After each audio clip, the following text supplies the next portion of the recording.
Hello, xin chào các bạn đã quay trở lại với review 5 phút. Ở cuối tập trước, vì hiểu lầm Long Hạo Thần, Thải Nhi đã phát động ra năng lực hủy diệt đến từ luân hồi chi lực. Sức mạnh này có thể uy hiếp đến trụ ma thần. Bởi vậy, ngay cả Thánh Nguyệt là cường giả cấp 9 cũng không thể nào ngăn cản được. Rất may, Long Hạo Thần đã bất chấp tất cả để đến bên cạnh giúp nàng thức tỉnh lại. Mặc dù sự việc hôm nay khiến hai người đều bị thương, thậm chí đảo loạn thi đấu tuyển chọn sang ma đoàn, nhưng cùng lúc khiến họ càng cảm nhận được sự quan trọng của đối phương. Lúc này, Long Hạo Thần hướng phía các vị địa chủ muốn từ bỏ ban thưởng linh lô đệ nhất để có thể tuyển thêm Thải Nhi về đội của mình. Thấy mọi người khó xử, Long Hâm tiến đến trước mặt Long Hạo Thần và Thải Nhi, áy náy nói: "Long huynh đệ, xin lỗi ngươi, tất cả đều là ta lừa ngươi.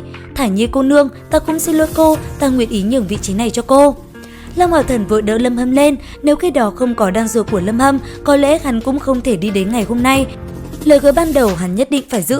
Tuy nhiên, Thải Nhi là người mà hắn muốn bảo vệ cả đời, cho nên dù có chọn lại, hắn vẫn quyết định như vậy. Bởi thế, sau khi thương nghị một hồi, Liên minh cũng chấp nhận tình cầu của hắn. Không chỉ vậy, điều này sẽ vẫn được áp dụng cho cấp ngồi sang ma đoàn tiếp theo.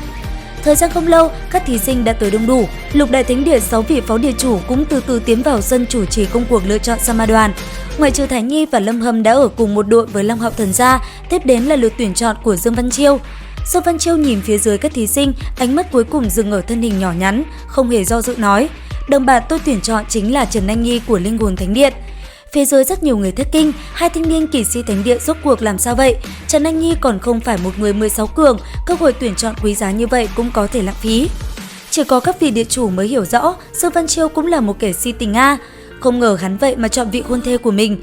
Phía dưới, Trần Anh Nhi liếc Dương Văn Chiêu đứng trên đài, đột nhiên quay đầu, lớn giọng nói: "Tôi không đồng ý." Một mảnh xôn xao, tất cả liên minh Lục Đại Thánh Điện sắc mặt biến đổi. Đám nhóc này chẳng lẽ chuyên môn đến kiếm chuyện hay sao? Dương Văn Chiêu sắc mặt xám xịt: "Anh Nhi à, anh Nhi, cô đang muốn cái gì hả?" Nhưng Trần Anh Nhi không phối hợp thì gã có thể làm sao đi chứ? Cho dù có muốn làm giống như Long Hạo Thần thì cũng cần cô gái có ý với gã mới được. Trong lòng than thở, gã hơi do dự mới nói: "Tôi tuyển ma pháp Thánh Điện Hoàng Nghị." Đối với chuyện này, Hoàng Nghị rất vui vẻ nhận lời. Cuối cùng, ánh mắt Hàn Khiếm rơi trên người Mục Ninh. Đợt thi đấu cá nhân hạng 3 Mục Ninh, tuyển chọn của ngươi là ai? Mục Ninh gần như là bật thốt: "Tôi chọn kỵ sĩ Thánh Điện Đoạn Ức, hơn nữa nguyện ý nhiều vị trí đoàn trưởng cho hắn." Thực lực Đoạn Ức tuyệt đối không thua kém Long Hạo Thần và Dương Văn Chiêu. Đoạn Ức vừa mạnh vừa là thủ hộ kỵ sĩ, có được tọa kỵ kim giáp mạnh mã, có thể cùng đi một tổ hiển nhiên là chọn lựa tốt nhất. Bởi vậy, Mục Ninh vì muốn Đoạn Ức bằng lòng, thậm chí từ bỏ chức vụ đoàn trưởng. Hoàn thành nghi thức tuyển người, tiếp đến là luân bàn. Tất cả yên tĩnh lại, nhưng mỗi một thí sinh trong mắt đều hiện ra hưng phấn và chờ mong. Luân bàn tuyển người tổ đoàn khác với lúc trước chỉ định người, một khi bị luân bàn chọn, như vậy nhất định phải gia nhập đoàn đó, trừ phi lựa chọn từ bỏ trở thành đội viên của Sa Ma đoàn. Quá trình này diễn ra suôn sẻ, ngay khi có kết quả, tất cả tổ đội đã đứng về cùng một hàng.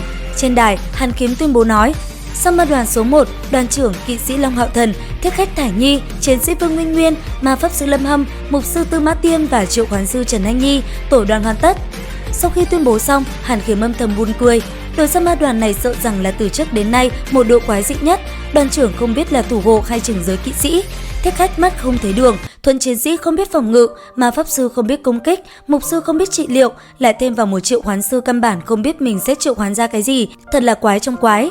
Tiếp đến là Sa Ma đoàn số 2 của Dương Văn Chiêu, may mắn hơn chút, ngoại trừ Hoàng Nghị và Liêu Vũ đều nằm trong top 8 thì những người khác xem ra đều bình thường.